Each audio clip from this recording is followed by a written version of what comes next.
In this video, I'm going to be giving you one of my internal client trainings for how to find your purpose, how to get clarity, direction, as well as use Chat GPT to help you give a foundational action plan. So if you don't know who I am, I'm Luke Anning. I was a growth partner at a 7-figure business. I was building the sales team, and I own a top 2% podcast called the Happy Positive Energy Game, and now I help entrepreneurs get out of their own way to stop self-sabotaging. Now, why am I giving you this video? Why am I giving you this training? Because I mainly work with established entrepreneurs. I mainly work with people that already have an idea of what they're doing. So in my hopes that I give you this training, then you can get some value, you can start getting yourself moving. Once you have some clarity, direction, and structure, then you can come and hit me up and we can work together. And if not, I've given you some things, and I know that it will change your life regardless. So anyhow, go and get yourself moving through the training. Get yourself a paper and piece of pen.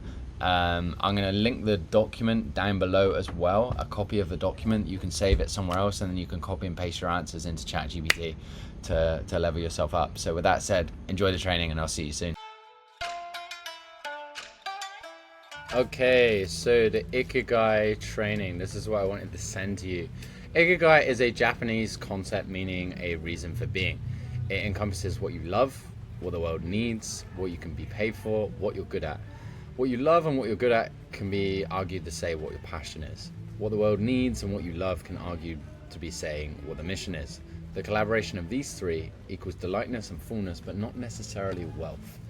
The collaboration of what you love, what you're good at, and what you can be paid for can be satisfaction, but you can get a feeling of uselessness, like you're just doing things for the sake of it, like not in alignment with what the world needs. And we have this comfortable but feeling of emptiness when you're doing things that you're good at, the world needs, and you can be paid for, but not necessarily what you love. And then the same with what you love, what the world needs, and what you can be paid for. We can have excitement and complacency, but definitely a sense of uncertainty when we're not necessarily good at it as well. So we want to find alignment of all four here, of what you're good at. So it's very simple. We're going to get straight into it. We're going to list 10 to 20 things for each point. The first thing is, what brings you joy? What activities make you lose track of time? So what do you love doing? Is that you like creating videos like I'm doing right now? Is it like you like helping people? Is it you like just teaching? Like, could be many different things. So you're going to list 20 hobbies, interests, and causes that you deeply care about, that you love. Next is what you care about, what you're good at, sorry.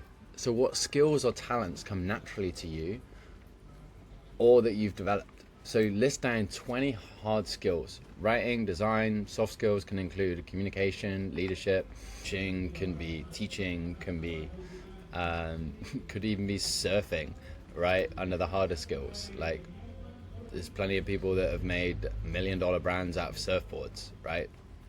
Or around teaching people surfing. Ask, what does the world need? Ask, what problems or gaps do you see that you feel compelled to solve? Or even like, what do you hate in the world? Like, you might hate that you see the world not having enough food to go around, or you might see that you hate a lot of people being unhealthy. Like, yeah, that might be something the world needs. So brainstorm 10 to 20 global or local issues you resonate with. And then what can you be paid for? What skills or services are other people willing to pay for?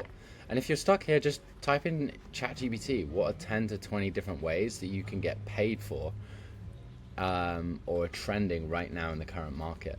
Like videographing, editing, appointment setting, closing, selling, coaching, being paid for a service, being paid for doing something else for somebody else. We're working for someone else.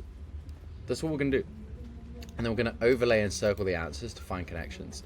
So for example, a love for writing and skill in storytelling, and the world needs for engaging content and a demand for freelance writers equals copywriting business.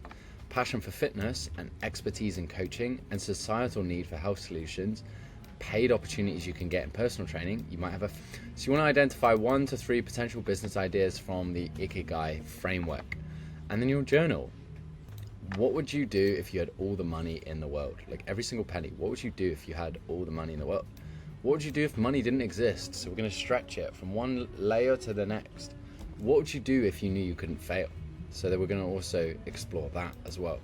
And then once we have those, you're going to use these Chat GPT prompts below to test their financial viability and to explore your idea. So prompt one, you might have a couple ideas, so you're struggling to decide on which one. So I'm torn between launching a XYZ company and an XYZ company, a spiritual healing company and a spiritual product-based company. Please provide me with a head-to-head analysis. In this analysis, please detail the market opportunity for both, revenue opportunity for both, and the profit margin for both. Then provide me with a recommendation on which company you would choose if your family's future depended on it. So that can be super helpful. The next question would be for a business or idea around maybe what it gives you here. This is just to give you extra perspective. What niche would you consider? What products and services would you consider? Who would be the ideal client? And what pain points does this audience have, especially just before they make a purchase? And how much are they typically willing to pay for the solutions in this area? Next one would be, hey ChatGPT, without giving me any access to his money or network, how would my business improve if Marcus Lemonis was a consultant for 12 months? Marcus Lemonis, for context, is a Lebanese American businessman. He is known as being the chairman and CEO of Camping World, Good Enterprises, and beyond. He's also a billionaire investor, and he's kind of look at it like someone from Shark Tank being a consultant for you for 12 months. The last thing for you to do is, hey ChatGPT, what are the 30 things that millionaires have figured out that starting entrepreneurs, or it depends where you're at in your journey, or six-figure entrepreneurs haven't? And based on these and my idea of whatever you came up with was going to be your idea, I want you to create a 30-day action plan for me and my business to grow. So that is going to be your action items. So with that said, that is the little exercise around client training, around ikigai, finding your purpose in business, finding a solid idea, and getting a plan and getting freaking moving. So with that said, see you in the next video.